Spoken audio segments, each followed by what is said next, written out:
Bonjour à tous, on se retrouve aujourd'hui pour ce nouvel épisode des observations journalières.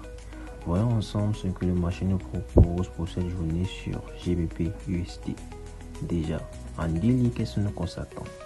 En daily, on constate que le marché est venu réagir dans ce fair value gap qui est ici. Maintenant, ce que moi j'attends, c'est quoi? C'est qu'il puisse faire deux mouvements. Soit il remonte pour venir dans cette zone de résistance, soit il descend pour venir dans cette zone de support. Tout simplement, ça c'est pour du deal. Ok. On passe en H4. Qu'est-ce que nous observons en H4? On constate que le marché est venu réagir ici et créer un support qui est là. Et on constate aussi avec la lecture des bougies que une fois que le marché est arrivé dans cette zone, on a vu la réaction des acheteurs, d'où les éjections de ces bougies rouges. Ok? Et une fois qu'on passe en H1, qu'est-ce que nous constatons?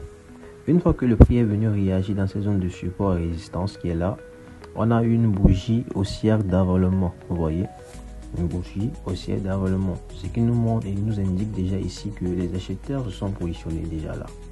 On passe en M15.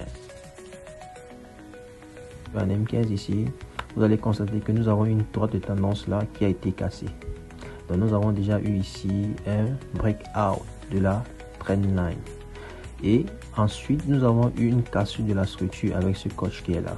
Ok, donc il y a un changement potentiel de tendance ici aussi en M15. Donc moi, ce que j'attends, c'est que le marché puisse venir faire un retest dans la zone pour qu'il puisse acheter, tout simplement. C'était tout pour mes observations journalières de cette journée. Si cette vidéo vous a plu, n'hésitez pas à laisser un commentaire, un like et surtout n'oubliez pas de vous abonner. Merci.